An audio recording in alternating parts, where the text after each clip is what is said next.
할렐루야. 오후 2시 기도 모임 말씀 나누도록 하겠습니다. 하나님의 말씀은 고린도전서 6장 19절로 20절 말씀입니다.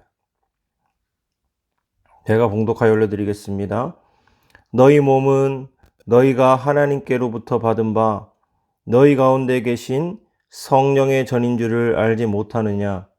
너희는 너희 자신의 것이 아니라. 성령론 시리즈 두 번째 시간입니다. 성령님은 우리 안에 거하신다라는 제목으로 말씀을 선포하겠습니다. 사랑하는 성도 여러분, 지난 시간에는 성령님은 누구신지를 살펴보았습니다. 성령님은 어떤 에너지나 능력이 아닙니다. 성령님은 인격을 가지신 하나님이십니다. 그리고 오늘 본문은 우리에게 더욱 놀라운 사실을 말씀합니다. 그 성령님은 어디에 계십니까? 성경은 말합니다. 너희 가운데 계신 성령의 전. 성령님께서 우리 안에 거하십니다. 이것이 성령의 내주하심입니다. 이 구약시대에는 하나님께서 특별한 장소 가운데 임하셨습니다. 성막이 있었고 성전이 있었습니다. 이스라엘 백성들은 그곳에서 이 하나님의 임재를 경험했습니다. 그런데 이 신약시대에 놀라운 변화가 일어났습니다. 하나님께서 건물에만 임하시는 것이 아니라 구원받은 성도의 심령 가운데 거하시기 시작하셨습니다. 바울은 우리에게 이렇게 묻습니다. 너희 몸은 성령의 전인 줄 알지 못하느냐? 여러분의 몸이 성령님의 전입니다. 성령님의 성전입니다. 내 안에 하나님께서 거하십니다.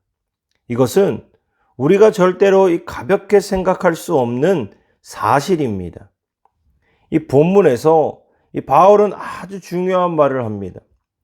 너희는 너희 자신의 것이 아니라. 아멘. 이 말씀을 이 세상은 싫어합니다. 세상은 말합니다. 내 인생은 내 것이다. 내 몸은 내 것이다. 내가 원하는 대로 살면 된다. 하지만 이 복음은 정반대로 말합니다. 너는 네 것이 아니다. 왜 그렇습니까? 값으로 산 것이 되었나니. 누군가가 우리를 지불하고 사셨다라는 거죠. 예수 그리스도께서 십자가에서 우리의 값을 치르고 사셨기 때문입니다. 우리는 예수님의 보혈로 구원받았습니다. 그러므로 성령님이 내 안에 거하신다라는 것은 단순히 내게 특별한 능력이 주어졌다. 내가 특별한 능력을 받았다라는 의미가 아닙니다. 나는 예수님의 것이다라는 의미입니다. 성령님께서 내 안에 계시는데 내 삶은 여전히 예전과 똑같다면 어떻게 해야 됩니까? 성령님께서 우리를 변화시키시기 때문입니다. 생각이 달라집니다. 말이 달라집니다. 언어가 달라집니다. 우리의 욕망이 달라집니다. 사람을 대하는 태도가 달라집니다. 특별히 죄를 대하는 태도가 달라집니다. 예전에는 죄를 즐겼는데 이제는 죄를 지으면 마음이 아픕니다. 예전에는 내 뜻대로 사는 것이 좋았는데 이제는 하나님의 뜻을 쫓아 살게 됩니다. 왜 그렇습니까? 내 안에 성령님이 계시기 때문입니다. 이제는 죄를 지으면 마음이 아프게 되는 거죠. 성령님은 우리를 내버려 두지 않으십니다.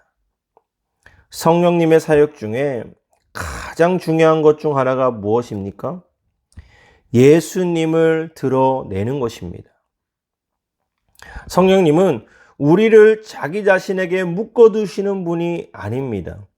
우리의 눈을 예수님께로 돌리십니다. 그래서 무엇을 바라보게 하셔요? 십자가를 바라보게 하십니다. 복음을 깨닫게 하십니다. 예수님의 은혜를 더 깊이 알게 하십니다. 그래서 성령으로 충만한 사람에게 나타나는 가장 분명한 특징은 예수님을 더 사랑한다는 것입니다. 예수님을 더 자랑합니다. 예수님의 말씀을 더 사랑합니다. 예수님의 십자가를 더 붙듭니다. 사랑하는 성도 여러분, 우리는 때때로 이렇게 생각합니다. 나는 하나님과 너무 멀리 있는 것 같다. 기도가 잘 안 된다. 하나님이 나를 떠나신 것 같다. 그러나 우리의 감정이 하나님의 약속보다 앞설 수 없습니다. 우리의 감정 무시하지 못합니다. 그러나 우리의 감정보다 하나님의 약속이 우선이고 더 앞선다라는 거예요. 성령님은 우리의 감정에 따라 오셨다 가셨다 하는 분이 아닙니다. 예수님께서 약속하셨고 하나님께서 성령을 보내주셨고 성령께서 우리 안에 거하십니다. 할렐루야. 아멘. 그러므로 오늘도 기억하십시오. 나는 혼자가 아닙니다.